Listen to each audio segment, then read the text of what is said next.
ہم نے 2 گروہوں میں تقسیم کر دیا، اور پھر ایک وقت آیا کہ ایک حکمران ہوتا تھا تو اس کے اوپر دوسرے کے اوپر ظلم، تشدد اور بربریت کرتا تھا، دوسرا حکمران ہوتا تھا اس پر بربریت کرتا تھا۔ پھر اس کے بعد 20 سال آخری ہمارے ایسے گزرے ہیں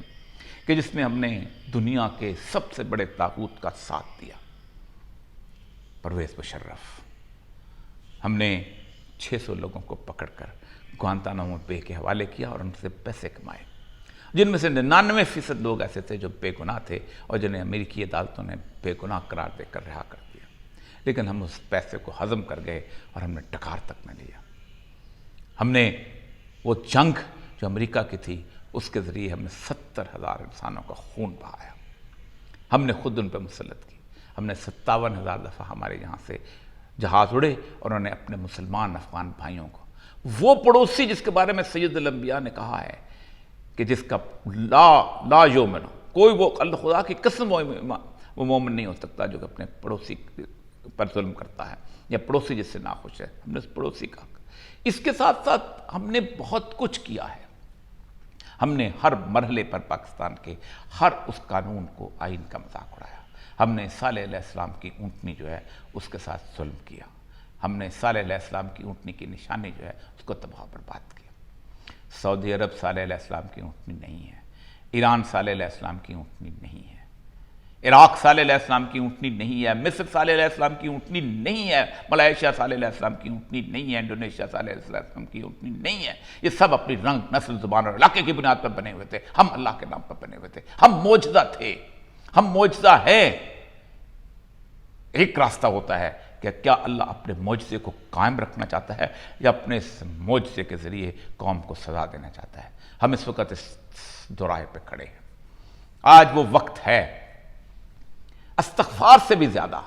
جو سب سے اہم ترین بات یہ ہوتی ہے وہ یہ ہوتی ہے کہ آپ پکار کر اللہ کو کیسے کہتے ہیں کہ اللہ ہماری مدد کرو۔ 2 پکاریں ہوتی ہیں، ایک پکار اللہ نے بیان کی ہے جو صالح علیہ السلام کے 9 لوگوں نے کی تھی، قالوا یا صالح ائتنا بما تعدنا ان کنت من المرسلین، جب انہوں نے اونٹنی کی کونچیں کاٹ دیں، اور وہ بھی 2 عورتوں کو ذمہ داری لگائی تھی کیونکہ خود تو بڑھتے نہیں تھے آگے، تو انہوں نے جب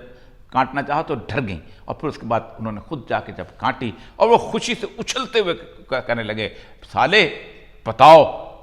کہاں ہے تمہارا عذاب اگر تم واقعی مرسل ہو، اگر واقعی تم مسلمان پیغمبر ہو تو لا ہمارے اوپر عذاب۔ اور اللہ نے ان کو پھر 3 دن کی مہلت دی۔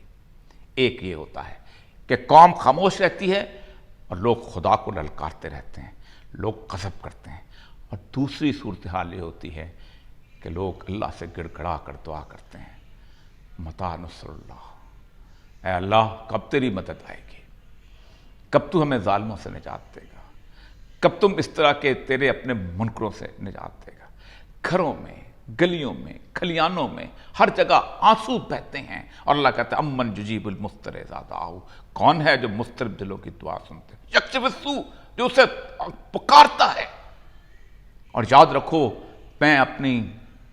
67 سالہ زندگی اور 50 سالہ ایکٹیو لائف کے دوران یہ میں اللہ کی قسم اٹھا کے کہہ سکتا ہوں کہ اس 1 سال کے اندر جس طرح کی ظلم، بربریت اور دہشت کے اندر یہ قوم شکار ہوئی ہے، اور جس طرح ہم نے اللہ کے اس نظام انصاف کا مذاق اڑایا اس سے پہلے کبھی نہیں تھا، اور جس طرح یہ قوم رو رو کر اللہ کو یاد کرتی ہے، مجھے یقین ہے کہ اللہ تبارک و تعالیٰ وہ وقت ضرور لائے گا کہ جب ان لوگوں کی دعائیں سنے گا۔ اور اہل نظر کہتے ہیں کہ وہ وقت بہت قریب ہے، اتنا قریب کہ جس کا شاید کسی کو اندازہ نہیں۔ میں نے پوچھا 1 ہفتہ، 2 ہفتہ، 3 ہفتہ، کہا شاید 3 ہفتے سے بھی زیادہ نہ گزرے، لیکن یاد رکھو یہ 3 سال بھی ہو سکتے ہیں اگر ہم نے اللہ کو نہ پکارا۔ اللہ تبارک و تعالیٰ کہ رسول صلی اللہ علیہ وسلم نے فرمایا میں نے اللہ سے مانگا کہ میری قوم کو 3 طرح کے عذابوں سے نجات دلا دے۔ اللہ نے میری 2 دعائیں قبول کر دیں، لیکن 1 دعا قبول نہیں کی۔ پہلی دعا یہ کہ اللہ تعالیٰ اس قوم کو کسی بیماری میں اور کسی بہت بڑے طاعون میں ہلاک نہیں کرے گا، یہ میری امت زندہ رہے گی۔ دوسرا، اسے کسی زلزلے کی تباہ و بربادی میں اس کا شکار نہیں کرے گا۔ لیکن میری تیسری دعا رد کر دی گئی، اور وہ تھی کہ اے اللہ اس قوم کو آپس کے جھگڑوں سے نجات دلا دے۔ اللہ نے کہا ایسا نہیں ہے، یہ اللہ کا عذاب ہے کہ ہم آپس میں جھگڑ رہے ہیں، یہ اللہ کا عذاب ہے۔ اللہ کہتا ہے وَيَلْبِسُكُمْ شِيًّا وَيُذِيقَ بَأْسَكُمْ بَأْسَ بَعْضٍ، تمہیں گروہوں میں تقسیم کر کے ایک دوسرے کو لڑاؤ۔ جب تک ہم صرف اور صرف اللہ کے سامنے گڑ گڑا کر رہی کہتے کہ متى نصر اللہ، کب آئے گی اللہ کی مدد، اور جب قوم متى نصر اللہ کہتی ہے تو پھر اللہ کی مدد آیا کرتی ہے، اور مجھے امید ہے کہ اللہ کی مدد بہت بہت نزدیک ہے۔ صالح علیہ السلام کی قوم تباہ و برباد کر دی گئی تھی، مدائن صالح آج بھی وہاں موجود ہے، علامت کے طور پر رسول اکرم وہاں سے گزرے تھے تو آپ نے کہا تھا نکلو اس بستی سے۔ ہم صالح علیہ السلام کی قوم نہیں بن سکتے کیونکہ اللہ کا میرے رسول سے وعدہ ہے، لیکن ہم بحیثیت قوم ذلت و رسوائی کا شکار ہو سکتے ہیں اگر اللہ سے ہم نے گڑ گڑا کر مدد کی درخواست نہ کی۔ وآخر دعوانا الحمدللہ رب العالمین۔